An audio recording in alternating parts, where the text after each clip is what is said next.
ዘጸአት የተባለው በእሳትነት ዕድሜ ያሉ 7 ዓመት እስከ 20 ዓመት ያሉትን ነው። በዚህ ዕድሜ እግዚአብሔር ይጠራል። ዳዊትን በዚህ ዕድሜ ጠርቶታል። እረኝነት ንጉሥ አድርጎታል። በዚህ ዕድሜ ጠርቶ እግዚአብሔር ዮሴፍን በዚህ ዕድሜ ጠርቶታል። በዚህ ዕድሜ ጠርቶ ከፍ ወዳለ ማዕረግ አድርሶታል። ከ7 ዓመት እስከ 20 ዓመት ያለው ቀትር የተባለው ከ20 ዓመት እስከ 40 ዓመት ያለው በዚህ ዕድሜ ብዙዎቹ ሐዋርያት ተጠርተዋል። ብዙዎቹ ሐዋርያት ጌታን ከተከተሉት ሐዋርያት መካከል እንደ አንዱን ብናነሳ ናትናኤልን፣ ፊልጶስን ብናነሳቸው በዚህ ዕድሜ የተጠሩ ናቸው። መሳሪያ ይዞ የሚዋጋ ጌታ አይደለም። ፍጥረታት በሙሉ የሚታዘዙት ጌታ። ምድር ተሰንጥቃ ዳታንና አቤሮንን ስትውጥ አይተናል። ከሰማይ እሳት ዲን ደንቦ ሰዶምና ገሞራን ሲያጠፋ ተመልክተናል። እግዚአብሔር ልጆች ፍል ውሃ ዘንቦ በኖህ ዘመን ሕዝብ ሲያጠፋ አይተናል። እግዚአብሔር ፍጥረታት በሙሉ የሚታዘዙለት ጌታ። ጥይት አይተኩስም፣ ወታደር ሰራዊት አያሰልፍም።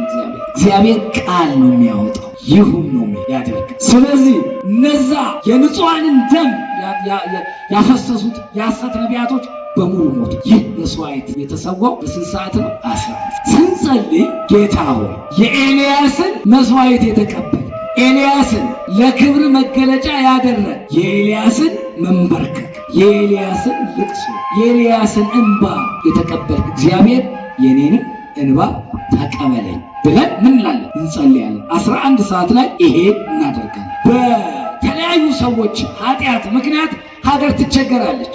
ልክ በካህናት ኃጢአት ምክንያት ታቦተ ጽዮን ተማርካ 34,000 ሰው ሞቶ ታቦተ ጽዮን ተማርካ እንዳየነው በነገስታቱ ኃጢአትና በደል በንጹሐን ደም መፍሰስ ምክንያት ሀገር ትታመማለች። ኤልዛቤልና አክዓብ የዚህ ምሳሌ ናቸው። የንጹሑን የናቡቴን ደም አፍስሰዋል። ናቡቴ ንጹሕ ሰው ነው ያለው ምንድን ነው? የወይን ቦታህን አምጣ ሲባል ይሄ የአባቶቼ ርስት ነው አልለቅም ማለት። የአባቶቼ ርስት ማለት ሃይማኖት ማለት። የአባቶቼ ርስት አልለቅም ማለት አልለቅም በማለቱ ተገደለ። በስመ አብ ወወልድ ወመንፈስ ቅዱስ አሐዱ አምላክ አሜን። ይትባረክ እግዚአብሔር አምላከ አበዊነ ለያብጽሐነ እስከዚች ሰዓት እስከዚች ዕለት መጠበቅን ጠብቆ ያደረሰን ልዑለ ባሕሪ አምላካችን እግዚአብሔር ክብር ምስጋና ይግባውና ለእናንተም እንዲገባ ክቡር አባታችን መላከ ብርሃን መምህር ሙላት ክበቤ የካቴድራላችን ዋና አስተዳዳሪና የሁላችን አባት ክቡራን ሊቃውንተ ቤተ ክርስቲያን አበው መነኮሳት አዕይንተ እግዚአብሔር አባቶች ካህናት ሰባክያነ ወንጌል ላይካነ ምስጢር ወንድሞች ዲያቆናት አባቶቼ እናቶቼ ወንድሞቼና እህቶቼ እግዚአብሔር በመንግስቱ የመሰላችሁ ሕፃናትን ጨምሮ በልዑል እግዚአብሔር ፍጹም የሰላምታ ቃል እንደምን ዋላችሁ? እንደምን መጣችሁ? እንደምን ቆያችሁ?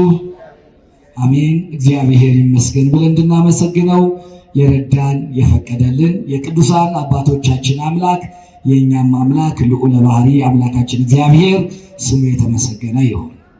ለቃል መውረድ ለሥጋ ማድረግ ምክንያት የሆነች እናታችን ቅድስተ ቅዱሳን ንጽሕተ ንጹሐን ድንግል ማርያም በአማላጅነቷ ከሁላችን ጋር ትሁን። የመላእክት ጠባቂነት፣ የጻድቃን የሰማዕታት ተራዳይነት ከሁላችን ጋር ይሁን። የሚያስተምር ማን ነው? እግዚአብሔር አምላካችን እግዚአብሔር መንፈስ ቅዱስ የጉባኤ ባለቤት ነውና በጉባኤያችን መካከል ተገኝቶ እንዲያስተምረን፣ እንዲመክረን፣ እንዲገስጸን ቅዱስ ፈቃዱ ይሁንልን። እግዚአብሔር መንፈስ ቅዱስ ለኔ ለአባቶቼ ለሊቃውንተ ቤተ ክርስቲያን ለቅዱሳኑ የሰጠውን የገለጸውን ምስጢር እንዲገልጽልኝ በጸሎታችሁ አስቡኝ። ለኔም ለእናንተም ደግሞ በትምህርቱ 30 60 100 ያማረ ፍሬ እንድናፈራ አምላካችን እግዚአብሔር ቅዱስ ፈቃዱ ይሆንልን። እንግዲህ ባለፈው ሳምንት ያው ልዩ ጉባኤ ሆኖን በዛ ምክንያት አልተማርንም። ግን ደግሞ የጀመርነው ርዕስ አለ። ምን ነበር የጀመርነው?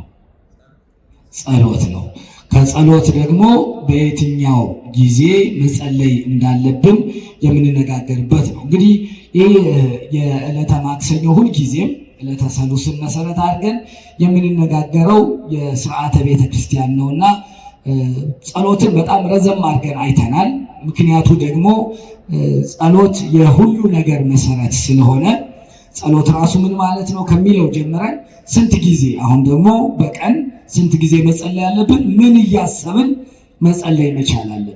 ጸሎት ከእግዚአብሔር ጋር መነጋገር ከሆነ ጸሎት ከእግዚአብሔር ጋር የምናደርገው ግንኙነት ከሆነ በሰዓታት እግዚአብሔር ራሱ ሰጥቶናል። እንግዲህ ከዚህ በፊት እንዳነሳ ነው 7 ጊዜ የምንጸልይበት ዋነኛ ምክንያት እግዚአብሔር አምላክ በቅዱስ መጽሐፉ ነቢየ ልዑል ቅዱስ ዳዊትን መዝሙረኛው ቅዱስ ዳዊትን በመዝሙር 118 ቁጥር 164 ላይ በገለጸው ኃይለ ቃል መሰረት ምን ይላል?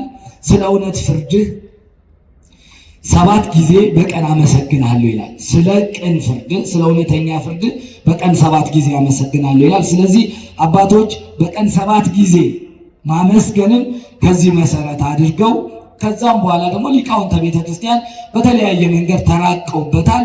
7 ጊዜ ማመስገን ለምን እንደሚያስፈልግ ተናግረዋል፣ አስተምረዋል። እንግዲህ ያንን መሰረት አድርገን እስከማስታውሰው ነግን አይተናል። ለምንድን ነው በነግ የምናመሰግነው? ወይም ጠዋት በ1 ሰዓት አካባቢ ጀምሮ ጸሎት የምናደርገው ለምንድን ነው የሚለውን አይተናል። በ3 ሰዓት ለምን እንደምናደርግ አይተናል። በ6 ሰዓት ለምን እንደምናደርግ አይተናል። ከዛ የ6 ሰዓቱን ጨርሰን የ9 ሰዓቱንም አይተናል። የተሳቱ ሰዓት ወይም በ9 ሰዓት ጸሎት ማድረግ ለምንድን ነው የሚያስፈልገው የሚለውን አይተናል። እንግዲህ የ1 ሰዓትን አይተናል፣ 3 ሰዓትን አይተናል፣ 6 ሰዓትን አይተናል። 9 ሰዓት አራተኛው ክፍል ነው ማለት ነው። ለጸሎት አራተኛው ክፍል ነው። እሱንም አይተናል።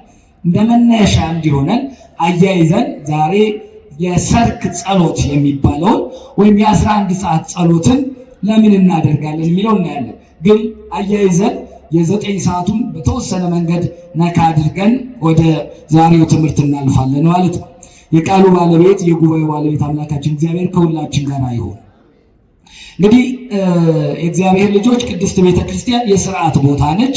የሥርዓት ቦታ ከመሆኗ ጋር ተያይዞ እያንዳንዱን ጊዜ በተለይ የጸሎት ሰዓት የምትላቸው በምክንያት ከነገረ ድህነት ጋራ ባለው ግንኙነት እያዛመደች አለፍ ሲልም ከነቢያት ቀደም ካሉት አባቶቻችን ጋራ አለፍ ሲልም ራሱ አዳም ከነበረው ስነ ፍጥረት ከተፈጥሮ ጋራ ከስነ ፍጥረት ጋራ እያያዘች ጸሎትን መሰረት አድርጋ ታስተምራለች።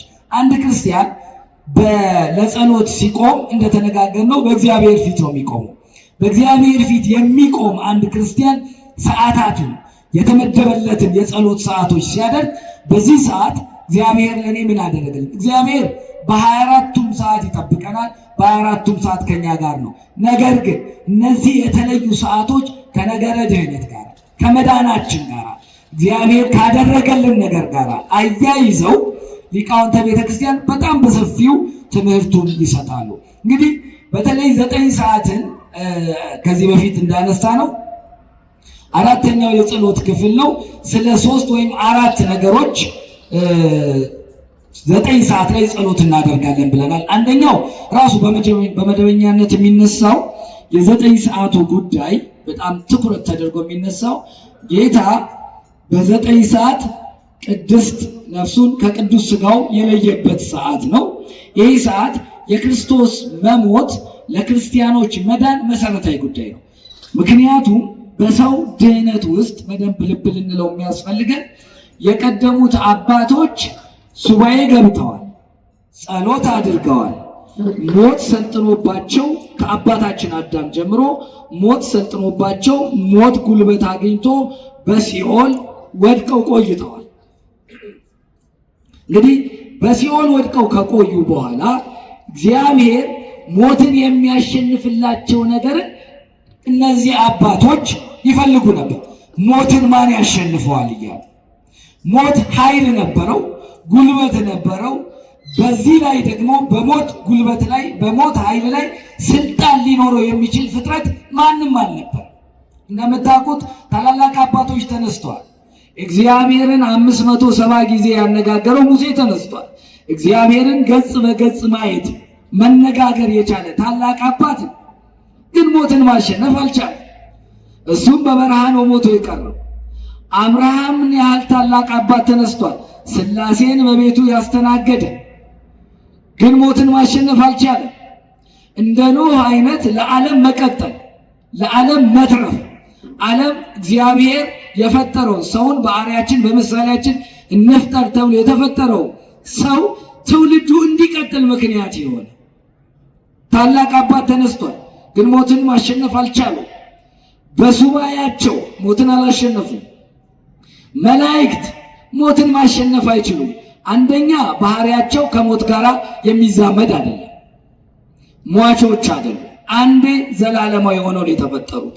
ሰው ደግሞ ሟች ነው። ያ በኃጢአቱ ምክንያት የመጣውን ሞት ድል የሚያደርግለት ይፈልጋል።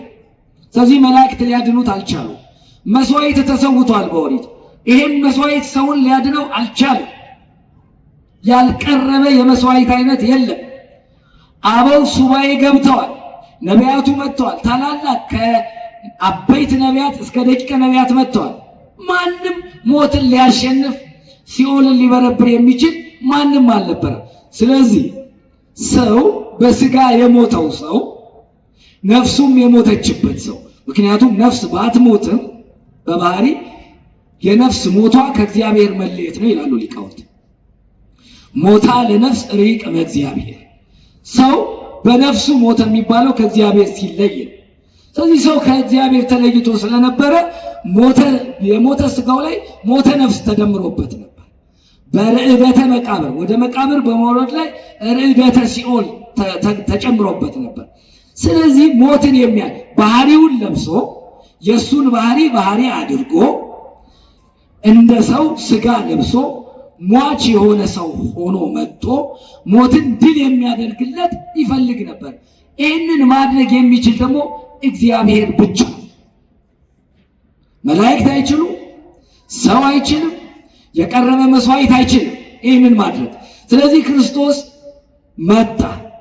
እንግዲህ መጣና በአጭር ቁመት በጠባብ ደረት ከመቤታችን ከቅድስተ ቅዱሳን ከንጽሕተ ንጹሐን ከስጋዋ ስጋ ከነፍሷ ነፍስ ነስቶ ሰው ሆኖ በአጭር ቁመት በጠባብ ደረት ለ33 ዓመት ከ3 ወር በምድር ላይ ተመላልሶ በመልዕልተ መስቀል ላይ በማእከለ ምድር በቀራንዮ ተሰቅሎ ሰውን አድኖታል። 9 ሰዓት ይህ የተከናወነበት ይሄ ሞት የሚባለው ድል ይሆን ዘንድ፣ ሲኦል የሚባለው ይበረበር ዘንድ፣ ሰው ወደ ቀደመ ክብሩ ይመለስ ዘንድ የክርስቶስ መሞት አስፈላጊ ነበር። ምክንያቱም የሰውን ስጋ ለብሶ ፍጹም አምላክ የሆነው ፍጹም ሰው ሆኖ መጥቶ ከሁለት ባህሪ አንድ ባህሪ ከሁለት አካል አንድ አካል ራሱ መድኃኔ ዓለም ሰው ሆኖ አዳምን መስሎ መጥቶ በመስቀል ላይ ሞቶ ያ ያሸነፈውን ድል ያደረገውን ሞት ሊያሸንፉት ያልቻሉትን የሰው ልጆች ሞትን ድል ያደርገው ዘንድ ልክ 9 ሰዓት ላይ ሞተ። ስለዚህ የሰው ልጅ 9 ሰዓት ላይ በህይወቱ ልክ በዘፍጥረት ምዕራፍ 3 ላይ የሰው ልጅን የህይወት ታሪክ የቀየረ ትልቅ ታሪክ አለ አይደለ? ልክ በተመሳሳይ ዕለተ ዓርብ 9 ሰዓት ላይ ደግሞ ያ የተዘጋው ያ የሰው ልጅ የተሰደደበት መዓት የሆነው ነገር የሚቀየርበት ሰው እግዚአብሔርን ሆኖ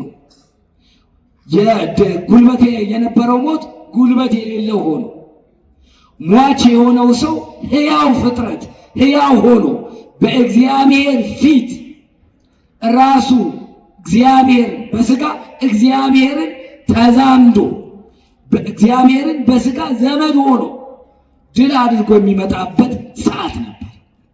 ስለዚህ 9 ሰዓት ላይ አንደኛ ሞተን የነበርነው ሕያው ያደረገበት፣ ሞት የጠፋበት፣ ሰይጣን የተሸነፈበት፣ በክርስቶስ የተፈጸመ እርቅ የተፈጸመበት ሰዓት ስለሆነ ክርስቲያኖች በዚህ ሰዓት 9 ሰዓትን በተለየ መንገድ አስታውሰው መጸለይ ያለባቸው ይባላል። ወደ ዛሬው ጉዳያችን መለስ እንበል። እንግዲህ የሰርክ ጸሎት ነው የሚባለው። ይሄ ደግሞ ልክ 11 ሰዓት ላይ ነው። ክርስቲያኖች ይሄ 5ኛው የጸሎት ክፍል ክርስቲያኖች በ24 ሰዓት ውስጥ ለ5ኛ ጊዜ የሚጸልዩት ጸሎት ነው። ጸሎቱ አቡነ ዘበሰማያት ይሆናል። ጸሎቱ ሰላም ለኪ ይሆናል። ጸሎቱ ውዳሴ ማርያም ሊሆን ይችላል። ጸሎቱ እንደ ጥንካሬያችን ዳዊት የዮሐንስ ወንጌል ወዘተ ሊሆን ይችላል። ጸሎቱ እንደየመደበኛው ወደፊት አሁን ይህን እንደጨረስን ምን እንጸልይ የሚለውን ደግሞ እናያለን። በቤተክርስቲያን የተፈቀዱ የማይቀሩ ጸሎቶች አሉ። ስንበረታ ምንጨምራቸው አሉ። ግን ሳንበረታ የጨመርናቸው አሉ። መደበኛዎቹን ትተን መደበኛ ያልሆኑትን የምንጸልይ ሰዎች ስላለን መደበኛ የጸሎት መርሃ ግብሮቹን ካየን በኋላ መደበኛ የጸሎት አይነቶችን ደግሞ እናያለን። ምን መጸለይ ያለብን የሚለው እንግዲህ የሰርክ ጸሎት የሚባለው ወይም የ11 ሰዓት ጸሎት የሚባለው በዚህ ሰዓት ሰዎች ስለምን ይጸልያሉ? ምን የተደረገበት ሰዓት ነው? ምን የተለየ ነገር አለ የሚለውን ሊቃውንተ ቤተ ክርስቲያን እንደዚህ ተረጉሙታል። በዚህ ሰዓት ላይ ሰው ሁሉ ስራውን ሰርቶ እንግዲህ ቀን የሰራዊት ስለሆነ ማታ ደግሞ የአራዊት ስለሆነ በቀን ስራውን ሰርቶ የሚያርፍበትና ዋጋውን የሚቀበልበት ሰዓት ነው ይላሉ። ዋጋ ሰጪ በመደበኛው ህይወታችን የአንድ ቀን ስራን ሰርተን ስንጨርስ የዛ ቀን ዋጋን እንጨርሳለን። ስለዚህ ስራ ሰርቶ ዋጋ የሚቀበልበት ሰዓት ነው። ስለዚህ ዋጋ የሚቀበልበት ሰዓት ነው። እኛም ይላሉ በምግባር በትሩፋት ሰርተን ዋጋችንን ከአምላካችን የምንቀበልበት ሰዓት ነው።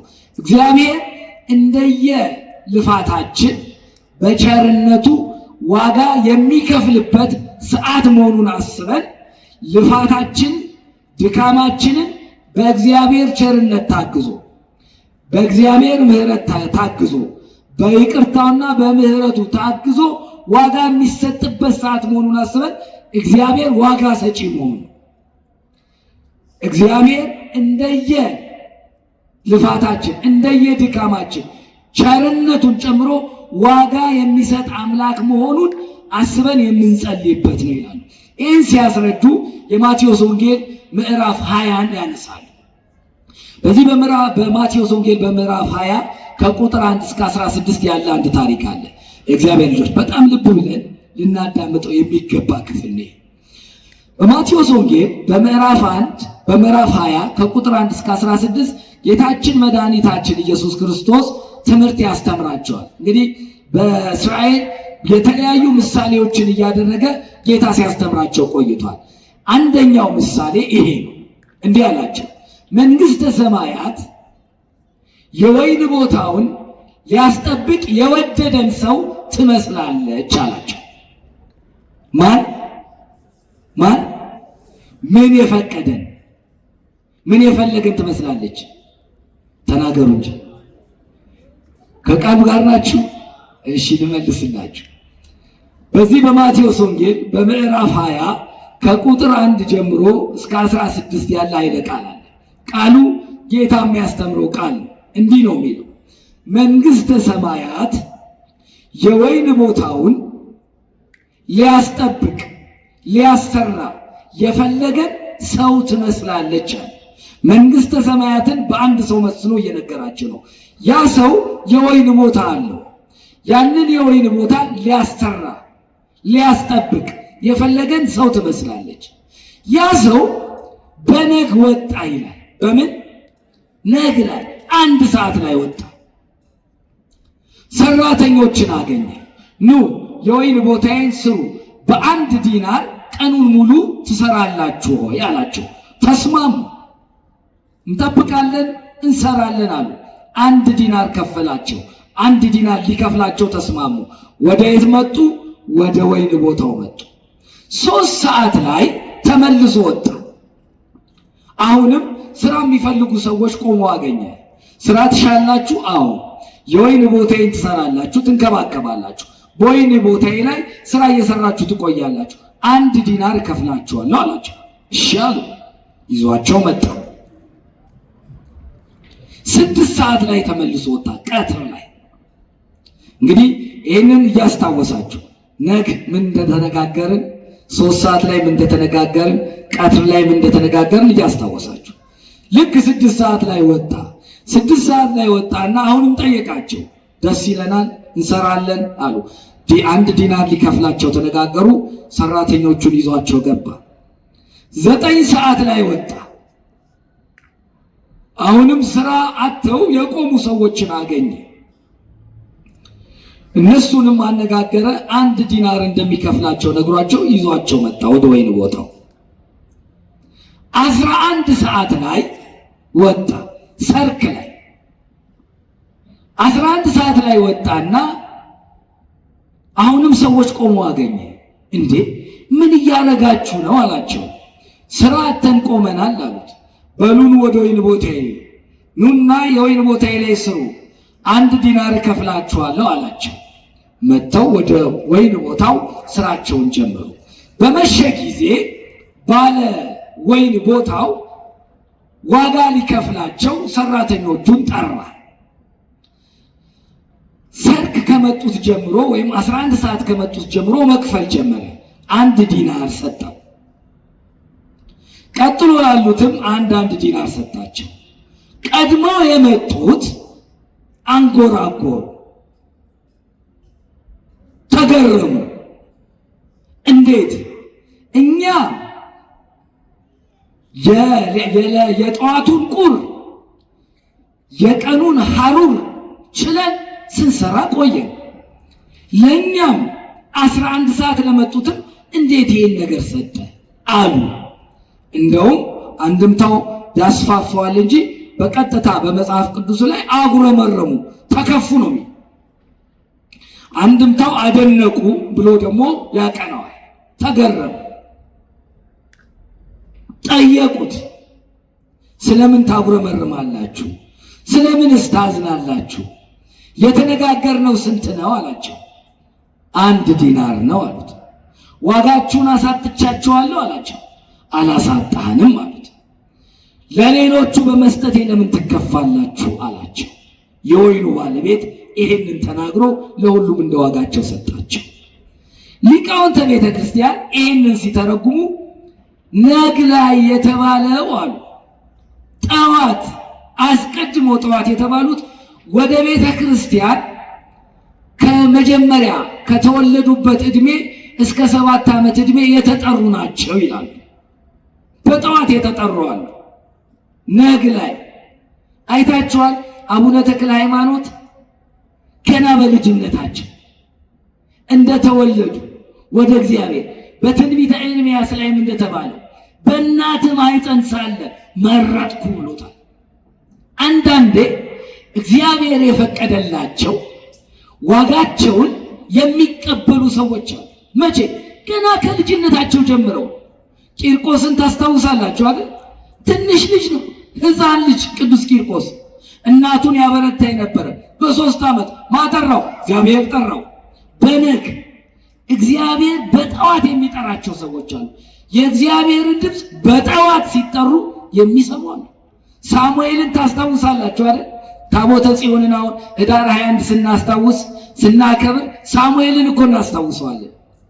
አፍኒንና ፊናስ የተባሉ ካህናት የኤሊ የሊቀ ካህኑ ልጆች በእግዚአብሔር ቤት ኃጢአት ስለሰሩ እግዚአብሔርን ስለተደፋፈሩ እንዲሁም መጽሐፉ ምን ይላል መሰላችሁ?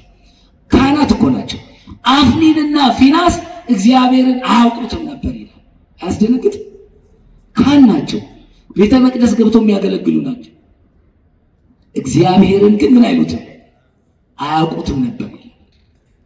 ታናሽ የነበረው በስለት የመጣው ሳሙኤልን እንግዲህ ሊቀ ካህን ተብሎ የተቀመጠው ማን እያለ?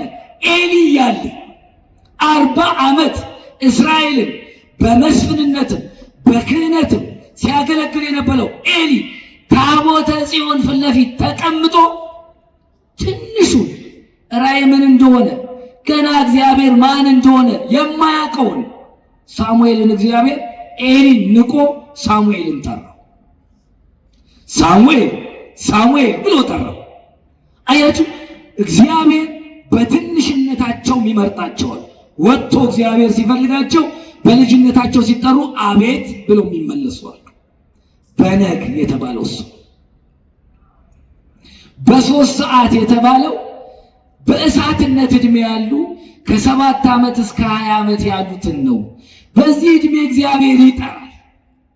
ዳዊትን በዚህ ዕድሜ ጠርቶታል። ከእረኝነት ንጉሥ አድርጎታል።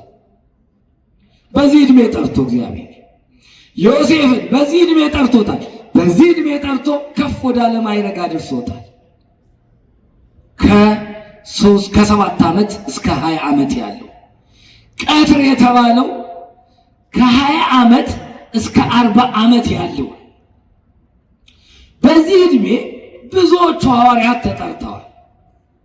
ብዙዎቹ ሐዋርያት ጌታን ከተከተሉት ሐዋርያት መካከል እንደው አንዱን ብናነሳ ናትናኤልን፣ ፊልጶስን ብናነሳቸው በዚህ ዕድሜ የተጠሩ ናቸው። ጌታ ጠራቸው፣ ታውና ተከተሉ አላቸው። ናትናኤል ሲጠራ ትቶ ተከተለ። ሄደና ጓደኛውን ፊልጶስን ከናዝሬት ነቢያት የተናገሩለትን ሱባኤ የተቆጠረለትን እኛም መሲህ ብለን የምናምነው እርሱን አግኝተነዋልና ናና እይ ብሎ ጠራው። መጥቶ በዛው ቀረ። በወጣትነታቸው የሚጠሩ አሉ። ወጣትነታቸው ላይ ሲጠሩ አቤት ብለው የሚመጡ ሰዎች አሉ። ዋጋ ሊሰጣቸው እግዚአብሔር ዋጋ ሊሰጣቸው ዋጋ ሊከፍላቸው። ከ40 ዓመት እስከ 60 ዓመት ያለው የ9 ሰዓቱ ጥሪ ነው። 9 ሰዓት ነው። ግን ልብ ብላችኋል? ለሁሉም ለተጠሩት ስንት ነው የከፈላቸው? ስንት ዲናር ነው? 1 ዲናር። 1 መንግሥተ ሰማያት፣ 1 የእግዚአብሔር መንግሥት ነው የሚጠራው። ከዕድሜያቸው በጎልማሳነት ከ40 እስከ 60 በዛ ዘመን ያልነበሩ በኃጢአት የሚቆዩ አሉ። እግዚአብሔር በሊበቃ ና ብሎ የሚጠራቸዋል። በዚህ ዕድሜ ተጠርተው እግዚአብሔርን ያገለግለዋል። ማመልከት እንችላለን። ለምሳሌ እግዚአብሔር ራሱ የክህነት ምሳሌ ያደረገው አንተ ኮክ ወዲህ በዛቲ ኮክ አንጻ ለቤተ ክርስቲያኔ ያለው ቅዱስ ጴጥሮስ ሲጠራ 53 ዓመቱ ነው። በ53 ዓመቱ ነው ሐዋርያ እንዲሆን የተጠራው። እግዚአብሔር በየትኛውም ዕድሜ ይጠራል። ጴጥሮስን መመልከት ትችላላችሁ። ከ40 እስከ 60 ያለው የሰርኩ ደግሞ ከ60 ዓመት በላይ ያለው እግዚአብሔር በዚህ ዕድሜ የሚጠራል። ሰው ተስፋ ይቆርጣል ከዚህ ዕድሜ በኋላ። አይ በቃ ከዚህ ዕድሜ በኋላ ምንድን ነው የሚሆነው? መቃብሬ የተማሰ መቃብሬ የተቆፈረልኝ አይነት ልጤ የራሰ መቃብሬ ተማሰ ብሎ ያስባል። አብዛኛውንም ወደ እግዚአብሔር በራሱ ዕድሜ መክሮት ይመለሳል። እግዚአብሔር በዚህ ዕድሜም ውጭ ያሉትን ይጠራል። አብርሃም በስንት ዓመቱ ነው የተጠራው? ታስታውሳላችሁ? አብርሃም በስንት ዓመቱ ተጠራ? በ75 ዓመቱ ነው እግዚአብሔር የጠራው። ውጣ ያለው ከሕዝብ የለየው በ75 ዓመቱ ነው። የብዙዎች አባት የተባለው አብርሃም ከተጠራ በኋላ 24 ዓመት እግዚአብሔርን ልጅ ለመውለድ ጠብቆታል። 24 ዓመት። ምክንያቱም ሥላሴ በቤቱ የመጡት በ99 ዓመቱ 24 ዓመት የእግዚአብሔርን ቃል ኪዳን ጠብቋል። እመጣለሁ፣ እባርካለሁ፣ ልጅ ይኖርሃል፣ ዘርህ እንደ ምድር አሸዋ እንደ ሰማይ ከዋክብት አበዛለሁ ብሎታል። አብርሃም ውጣና ይሄን ቃል ኪዳን አደርግልሃለሁ ሲለው እኔ እኮ አርጅቻለሁ፣ እኔ እኮ አይሆንልኝም አላለው። የአብርሃምን መጠበቅ የአብርሃምን መታዘዝ አየና እግዚአብሔር በ99 ዓመቱ መጥቶ ልጅ ሰጠው። ከልጅም ይስሐቅ የተለየ ልጅ። ይህንን ምን ያደርጋሉ አባቶች? ስትጸልዩ ጌታ ሆይ በልጅነት ባጠራኝ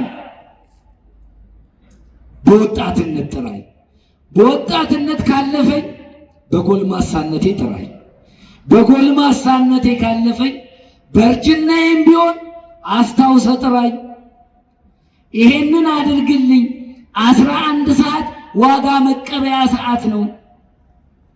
ሰው ስራ ሰርቶ ዋጋ የሚቀበልበት ሰዓት ነው። ጌታ ሆይ በአንተ ጊዜ አያረጅም፣ በአንተ ጊዜ አይረፍድም፣ በአንተ ሁሉም ዘመን እኩል ነው። ስለዚህ በአንተ ፊት ስቆም በእርጅና ላይም ሊሆን ይችላለሁ፣ በወጣትነትም ሊሆን ይችላለሁ፣ በጉልምስናም ላይ ሊሆን ይችላለሁ፣ በሕፃንነትም ላይ ሊሆን ይችላለሁ። ብቻ አንተ ስለዛች ዲናር 1 ዲናር ስለተባለች ስለ መንግሥተ ሰማያት ስለ እግዚአብሔር መንግሥት አንተ ስለሞትክበት፣ አዳምን ስላዳንክበት፣ እኔን ስለጠራህበት የመጨረሻው ከገቡ መውጣት ካገኙ ማጣት ወደሌለበት ቢፈረድብኝ ይግባኝ የሌለው ያልፍልኛል ይሄ ጊዜ ሲመጣ የማልለው። ምክንያቱም የእግዚአብሔር ፍርድ ዘላለማዊ ነው እንደምታውቁት። አሁን እዚህ የምንመጣው የምንሰበስበው ቃሉን የምንማረው ምን ለመሆን? ለመዳን ነው። ለመዳን ደግሞ ምን ማለት ነው? ምድራዊ ችግር ቢገጥመን የጊዜ ጉዳይ ነው እንጂ ያልፋል። የጊዜ ጉዳይ። አንድ ዓመት ይመቸናል፣ ሌላ ዓመት ላይ ይመቸን ይችላል። አንድ ቀን ሊደላናል፣ ሌላ ቀን ላይ ደላን ይችላል። ተለዋዋጭ ነው። አንድ ጊዜ ልንታሰር እንችላለን፣ ሌላ ጊዜ ልንፈታ እንችላለን። አንዴ ልናገኝ እንችላለን፣ አንዴ ልናጣ እንችላለን። ዓለም በመለዋወጥ ውስጥ ነው። የመጨረሻው ፍርድ ግን ይግባኝ የለውም። የእግዚአብሔር ልጆች በዚህ ጊዜ ያልፍልኛል የምንለው አይደለም። ከገባን የማንወጣበት የእግዚአብሔርን መንግሥት የመንግስቱ ባለቤት እንዲሰጠን ዋጋ ከፋይ አንተ ነህና ልክ 11 ሰዓት ላይ ስንቆም ይሄን ነው ዋጋ ከፋይ አንተ ነህ። አንዳንዱን በልጅነት ጠርተሃል ጌታዬ፣ አንዳንዱን በወጣትነት፣ አንዳንዱን ደግሞ በጉልምስና፣ አንዳንዱን በእርጅናው ዘመን ጠርተሃል። ለሁሉም ጠርተህ ሰጥተሃል አንዳንድ ዲናር። ይህንን ሊቃውንት ሲተረጉሙን ይላሉ ለአባቶች መጀመሪያ ከልጅነታቸው ጀምሮ ላገለገሉትም በኋላ ዘመን ለመጡትም እኩል መንግስተ ሰማያት ተሰጣቸው። ተደነቁ ይላል። አጉረመረሙ የሚለው ተደነቁ። የቸርነቱን ነገር የሰጪነቱን ነገር አስበው ተደነቁ። ስለዚህ የእግዚአብሔር ልጆች 11 ሰዓት ላይ ስንቆም መጀመሪያ የምናስበው ይህንን ይሆናል ማለት ነው። ሌላም የነቢያት አባቶቻችን ስርዓትና ልማድ ነበር። 11 ላይ የሰርክ መስዋዕት ያቀርቡ ነበር። ይሄ የሰርክ መስዋዕት ደግሞ እግዚአብሔር በብሩህ ገጹ የሚቀበለው የሰመረ መስዋዕት ነበር። ልበ አምላክ ቅዱስ ዳዊት ምን ይላል መሰላችሁ? በመዝሙር 140 ላይ እንዲህ ይላል፣ ጸሎቴን በፊትህ እንደ ዕጣን ተቀበልልኛል። ጸሎቴን በፊትህ እንደ ዕጣን እንዳማረ ዕጣን ተቀበልልኝ አልና እጅ መንሳቴንም እንደ ሰርክ መስዋዕት ትሁናል። እጅ መንሳቴን ሰርክ የሚባለው 11 ሰዓት ላይ የሚደረገው ጸሎት ስለሆነ የሰርክ ጸሎት ይሄንን የሰርኩን መስዋዕት ምን አድርግልኝ አለ።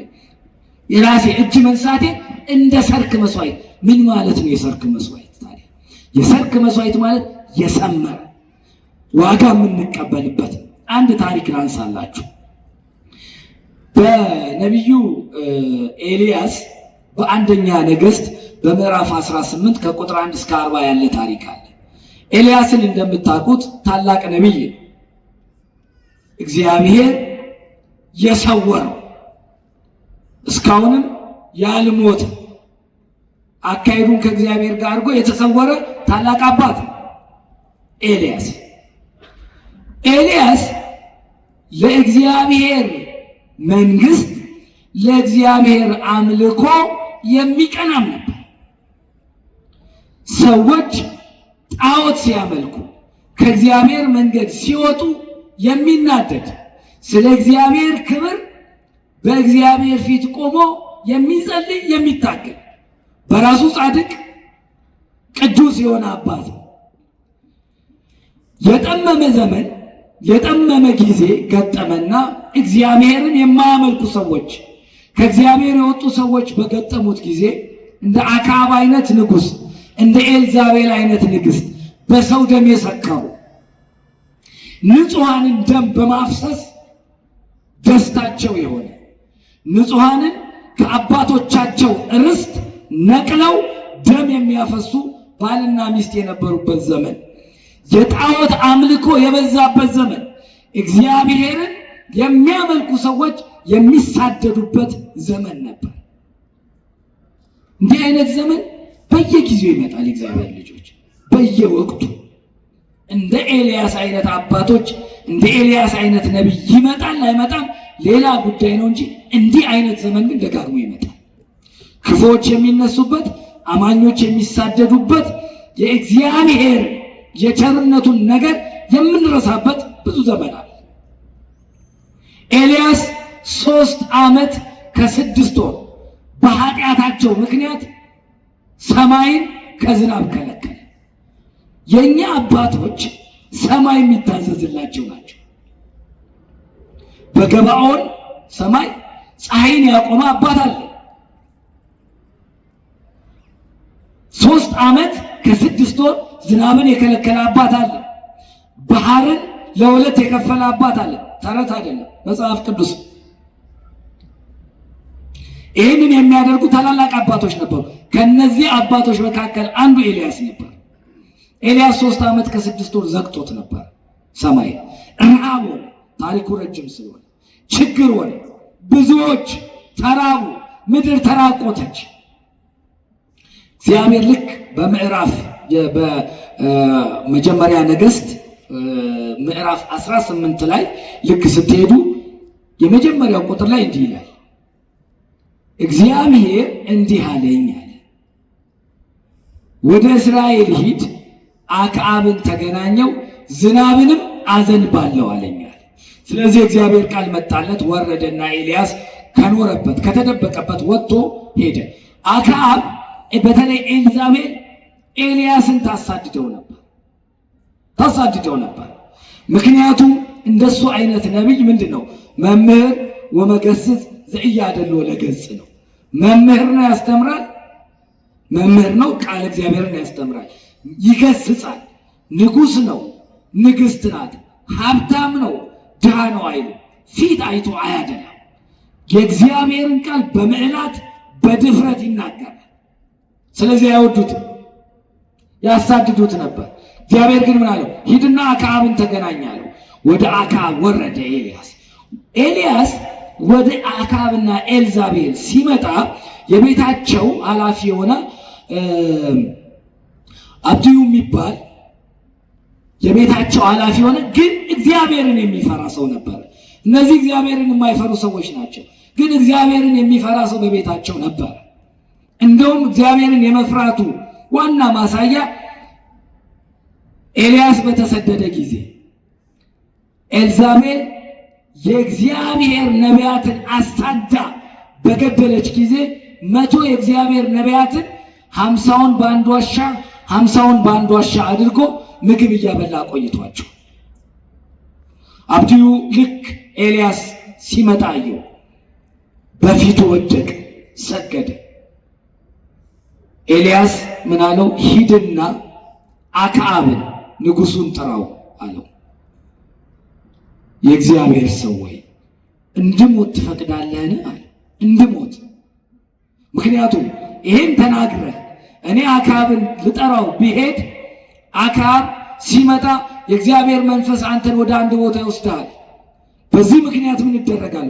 እገደላለሁ። እባክህን አለው። በእግዚአብሔር ስም ማለለትና ጥራው አለው። አክዓብ መጣ። ቶሎ ልጠቅላችሁ ብዬ ነው ይችላል። የሰርክ መስዋዕትን የሰርክ ጸሎትን ልነግራችሁ። አክዓብ መጣ። አክዓብ ኤልያስን ሲያዩ ምን አለው? አንተ ኤልያስ እስራኤልን የምትገለብጠው አንተ ነህን? አለው። እስራኤል ለ3 ዓመት ከ3 ወር ዝናብ የላትም። በችጋር ላይ ነበሩ። ምድር ተራቁታ ነበር። ኤልያስ ምን አለው? አክዓብ አለው፣ አንተና ቤትህ አንተና የአባትህ ቤት እግዚአብሔርን ባለማምለካችሁ ምክንያት አንተና ኤልዛቤል ሚስት እግዚአብሔርን ባለማምለካችሁ ምክንያት እስራኤልን ገለበጣችኋት። አንዳንድ ጊዜ በተለያዩ ሰዎች ኃጢአት ምክንያት ሀገር ትቸገራለች። ልክ በካህናት ኃጢአት ምክንያት ታቦተ ጽዮን ተማርካ 34,000 ሰው ሞቶ ታቦተ ጽዮን ተማርካ እንዳየነው በነገስታቱ ኃጢአትና በደል በንጹሃን ደም መፍሰስ ምክንያት ሀገር ትታመማለች። ኤልዛቤልና አክዓብ የዚህ ምሳሌ ናቸው። የንጹሁን የናቡቴን ደም አፍስሰዋል። ናቡቴ ንጹህ ሰው ነው ያለው ምንድን ነው?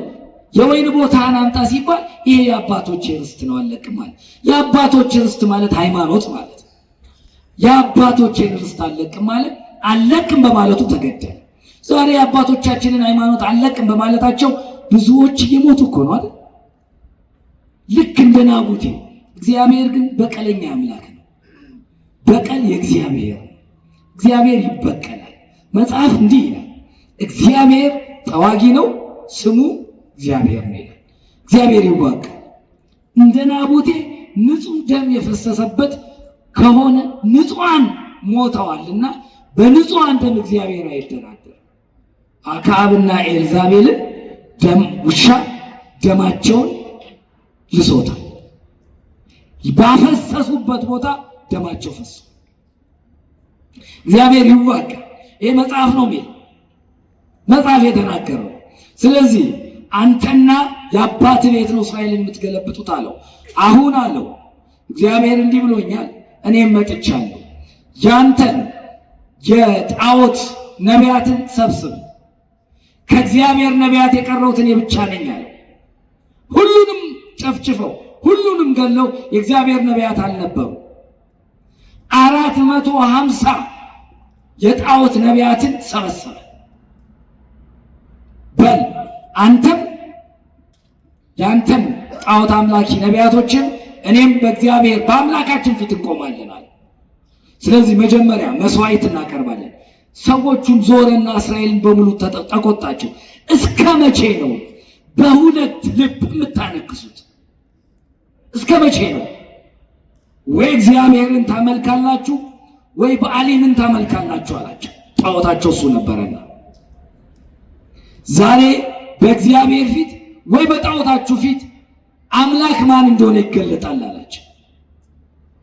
ያኔ ሁለት ጥጃ መጣላቸው፣ ሁለት ወይፈን መጣ። እነሱ 450 ናቸው። የመስዋዕት ቦታ ተዘጋጀ፣ ታረደ ከብቱ፣ በእንጨቱ ላይ ተረበረበ፣ ጉድጓድ ተቀፈረ። እሳት ግን አይቻልም ተባለ።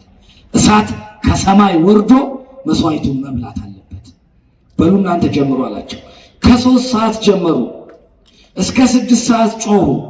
ጣዖት አምላኪዎች ናቸውና ራሳቸውን እየቀደዱ በጣዖቱ ፊት እባክህ በአሊም እሳት ከሰማይ አውረደ መስዋዕታችንን ተቀበል እያሉ ጮሁ። ኤልያስ ጠበቃቸው፣ አያቸው። ምን አላቸው? ልክ 6 ሰዓት ሲሆን ምናልባት አምላካችሁ ተኝቶ ይሆን አላቸው። እንደው አምላካችሁ ሐሳብ ይበዛበታልና ሐሳብ ይዞት ይሆን? ድምፃችሁን ከፍ አድርጋችሁ ጥሩት እንጂ አላቸው። እየጮሁ ራሳቸውን እየቀደዱ ራሳቸውን ደማቸውን እያንዠቀዠቁ ጮሁ። እስከ 9 ሰዓት እስከ 10 ሰዓት ሄደ። ከዚህ በኋላ ተዋላቸው። በቃ አላቸው። አሁን ደግሞ የኔ ፋንታ ነው አላቸው። በሉ ጉድጓድ ይቆፈርልኝ አለ። ጉድጓድ ቆፈረ፣ እንጨት ረበረበ፣ ከብቱን በየአይነቱ አስቀመጠ። ላዩ ላይ ወይፈኑን አርዶ በእግዚአብሔር ፊት ተንበረከከ። ይሄ ሲሆን 11 ሰዓት ሰርክ መጽሐፉም እንደዚህ ይላል። ልክ 11 ሰዓት ላይ ኤልያስ ተንበረከከ፣ ጸሎት ጸለየ። እንደዚህ ያለ የሰራዊት ጌታ እግዚአብሔር ሆይ ይህ ክንድ የአንተ ክንድ፣ ሰዎች የፈጠርካቸው እነዚህ አንተን ሳያመልኩ በአሊምን እያመለኩ ነው። እኔ የምቆመው ስለ አንተ ክብር ነው፣ አንተን ያመልኩ ዘንድ ነው። ስለዚህ በዚህ ሰዓት ከሰማይ እሳት አውርደህ ይህን መስዋዕት ተቀበል። ይህን ብታደርግ ሕዝብን ታድናል፣ ሕዝቡ ይመለሳል። ለሕዝቡ የምትራራ አምላክ ነህና ይህን አድርግ ብሎ ተንበርክኮ ኤልያስ ጸለየ። 450 ለ1 ነው ጸሎቱ። እንግዲህ እግዚአብሔር ከብዛት አይደለም ጉዳዩ። ከምንድን ነው? እግዚአብሔር ከጥራት። እግዚአብሔር ከጥራት። መንግስተ ሰማያት የምትመሰለው በቀጭን መንገድ ጥቂት ነው። ብዙ ተጠርተዋል፣ ግን የተመረጡት ጥቂቶች ናቸው ነው የሚለው። ኤልያስ ብቻውን ቆመ። 11 ሰዓት ላይ ከሰማይ እሳት ወረደ። እሳት ወርዶ መስዋዕቱን ብቻ አይደለም ይላል፣ ውሃውንም አፈሩንም በላ። ቁጣ እግዚአብሔርም አለው፣ መስዋዕት እግዚአብሔርን መቀበላል። በሕዝቡ በጣዖት አምላኪው ተናዷል። መስዋዕቱን ደግሞ ስለ ኤልያስ እግዚአብሔር ተቀብሏል። ደነገጡ። በዙሪያ የነበሩት ይላል ሰገዱ። እግዚአብሔር በእውነት አምላክ ነው። የኤልያስ አምላክ የእውነት አምላክ ነው። የቅዱሳኑን ነቢያት የታላላቆቹን አባቶች መሰደድ ምክንያት የሆኑት የብዙ ቅዱሳንን ደም መፍሰስ ምክንያት የሆኑት የሐሰተኛ ነቢያቶችን ህዝቡ ያዛቸው። 450ንም ገደላቸው። እግዚአብሔር ተዋጊ ነው፣ ቀን አለው። እግዚአብሔር ሲነሳ የሚያቆመው የለም። ፍጥረታት በሙሉ የሚታዘዙለት ጌታ ነው። ምድርን ቢያዛት ምድር ተሰንጥቃ ትወጣለች። ባህርን ቢያዘው ማዕበል ሆኖ ዓለምን ያጠፋል። ከሰማይ እሳት ማዝነብ ይችላል።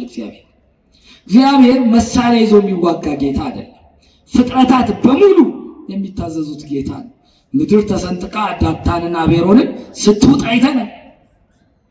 ከሰማይ እሳት ዲን ደንቦ ሰዶምና ገሞራን ሲያጠፋ ተመልክተናል። እግዚአብሔር ልጆች ፍል ውሃ ዘንቦ በኖህ ዘመን ህዝብ ሲያጠፋ አይተናል። እግዚአብሔር ፍጥረታት በሙሉ የሚታዘዙለት ጌታ ነው። ጥይት አይተኩስም፣ ወታደር ሰራዊት አያሰልፍም። እግዚአብሔር ቃል ነው የሚያወጣው፣ ይሁን ነው የሚለው፣ ያደርጋል።